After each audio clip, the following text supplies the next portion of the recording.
ধর্ম নারীর প্রতি বৈষম্য করেছে। প্রশ্ন হলো, অন্তর্বর্তীকালীন সরকার স্পষ্ট ভাষায় তাদের অবস্থান ক্লিয়ার করা দরকার। কি ব্যাপারে? যে আসলেই ধর্ম এই 4 ক্ষেত্রে নারীর প্রতি বৈষম্য করেছে, ওনারা এই থিম লালন করেন কিনা, ওনারা এই চিন্তাকে সাপোর্ট করেন কিনা, ওনারা এই দৃষ্টিভঙ্গিকে সাপোর্ট করেন কিনা। যদি সাপোর্ট করেন, আপনাদের সাথে আমাদের আচরণ হবে ফেসিবাদের সাথে যেরকম আচরণ হয়েছে। কারণ ফেসিবাদের চেয়েও আমাদের কাছে বড় শত্রু তারাই গণ্য হবে যারা ইসলামের বিরুদ্ধে দাঁড়াবে। বিসমিল্লাহির রহমানির রহিম। প্রিয় দর্শক, সম্প্রতি বাংলাদেশে আলোচিত একটি বিষয় হলো নারী বিষয়ক সংস্কার কমিশন যে প্রতিবেদন জমা দিয়েছে। আপনারা দেখেছেন, তারা এই প্রতিবেদন জমা দেওয়ার পর সারা দেশের ধর্মপ্রাণ মানুষ ফুঁসে উঠেছে এবং বাংলাদেশের ধর্মকে যারা ফলো করেন তারা প্রত্যেকেই তাদের জায়গা থেকে প্রতিবাদ জানাচ্ছেন। আমরা সম্প্রতি নারী বিষয়ক সংস্কার কমিশনের যে প্রতিবেদন রয়েছে সেই প্রতিবেদন আমরা সংগ্রহ করেছি।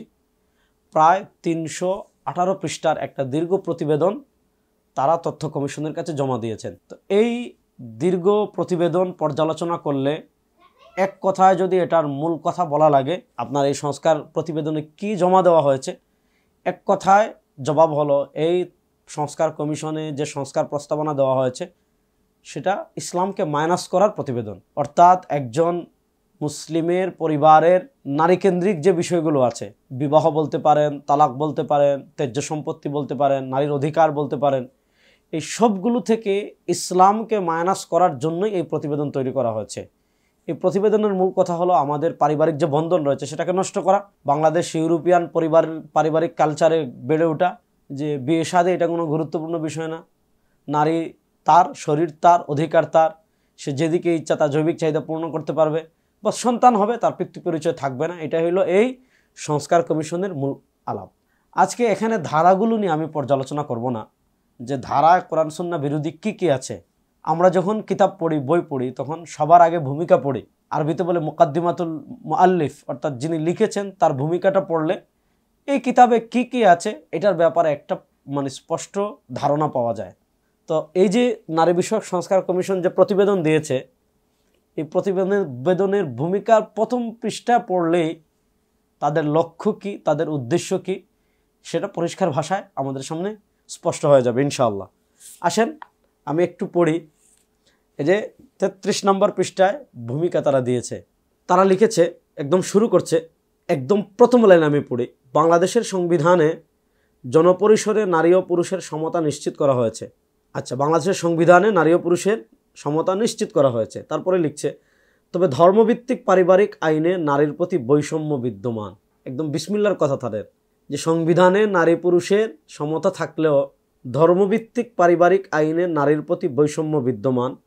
যেমন বিয়ে, তালাক, অভিভাবকত্ব ও উত্তরাধিকার।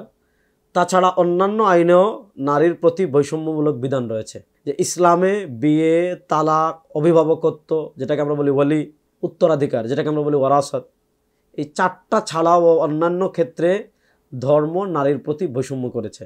এটা হলো প্রথম 3 লাইনের কথা। তো একজন সচেতন পাঠকের জন্য প্রথম 3 লাইনেই তারা কি সংস্কার প্রতিবেদন দিবে, এই 3 লাইনেই কি স্পষ্ট হয়ে যাবে। তারা বলেছে যে বিয়ে, তালাক, অভিভাবকত্ব, উত্তরাধিকার এবং অন্যান্য ক্ষেত্রে ধর্মে নারীর প্রতি বৈষম্য আছে, সুতরাং ধর্মীয় সব বিধানে পরিবর্তন করেই তারা বৈষম্য দূর করতে চাইবে এবং করেছেও তা। এরপরে লিখেছে, ধর্মীয় বিধানের ভিত্তিতে পরিচালিত ব্যক্তিবাচক আইনগুলো নারীদের জন্য বিশেষভাবে বৈষম্য সৃষ্টি করেছে।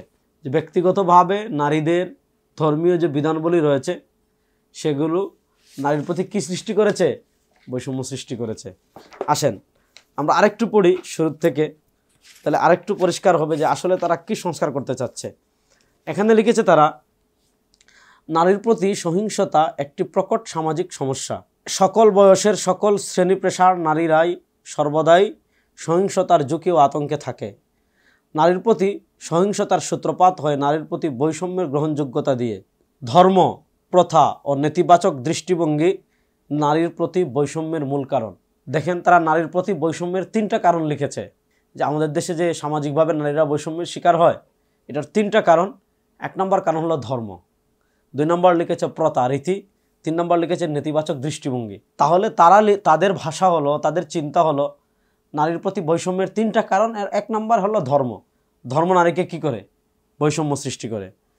এরপরে লিখেছে নারীর প্রতি সহিংসতা প্রতিরোধে প্রধান প্রতিবন্ধকতা ও চ্যালেঞ্জ হচ্ছে বৈষম্যমূলক সমাজ ব্যবস্থা ও দৃষ্টিভঙ্গি, প্রথা ও ধর্ম। নারীর প্রতি সহিংসতা প্রতিরোধ করতে পারছে না, এটার প্রতিবন্ধকতা কয়েকটা জিনিস, তার ভিতর একটা হলো ধর্ম। এই সংস্কার কমিশনের প্রতিবেদনের ভূমিকা থেকে আমি 4টা জিনিস আপনাদেরকে পড়ে শোনালাম। তো তাদের যারা এই প্রতিবেদন তৈরি করেছে তাদের চিন্তার শিকড় হলো নারীর প্রতি বৈষম্য সৃষ্টি করেছে ধর্ম। এবং 4টা জিনিস তারা লিখেছে: বিবাহ, তালাক, অভিভাবকত্ব, ত্যায্য সম্পত্তি, ওরাসাত, উত্তরাধিকার।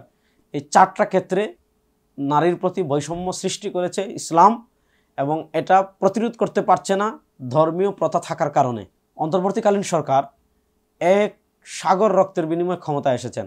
প্রশ্ন হলো, যারা এগুলো লিখেছে, এই যে শাহবাগী, এরা কি কেউ এই জুলাই আগস্টের গণবিপ্লবে ছিল? আবু সাঈদ, মুগ্ধ, তাহমিদ, আরও যারা আমাদের ওয়াসিম, আরও যারা ছিলেন।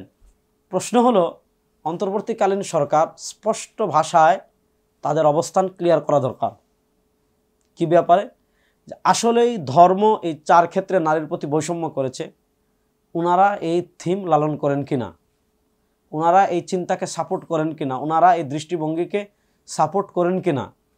যদি সাপোর্ট করেন, আপনাদের সাথে আমাদের আচরণ হবে ফেসিবাদের সাথে যেরকম আচরণ হয়েছে। কারণ ফেসিবাদের চেয়েও আমাদের কাছে বড় শত্রু তারাই গণ্য হবে যারা ইসলামের বিরুদ্ধে দাঁড়াবে।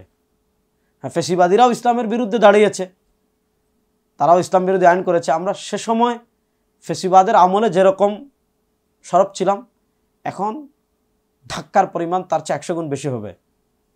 সুতরাং অন্তর্বর্তীকালীন সরকারের কাছে আমাদের আবেদন থাকবে, এই যে তারা যে সংস্কার কমিশনে যে অভিযোগ করেছে ধর্ম 4টা ক্ষেত্রে নারীর প্রতি বৈষম্য করেছে, এর ভিতর একটা হলো বিবাহ, তালাক, উত্তরাধিকার, তারপর হলো অভিভাবকত্ব। আপনারা এই দৃষ্টিভঙ্গি লালন করেন কিনা এটা জাতির কাছে স্পষ্ট মেসেজ দিবেন।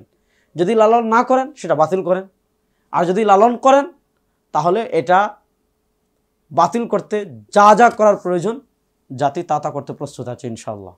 প্রিয় দর্শক, আজ পর্যন্ত। আল্লাহ সবাইকে ভালো রাখুক, সুস্থ রাখুক।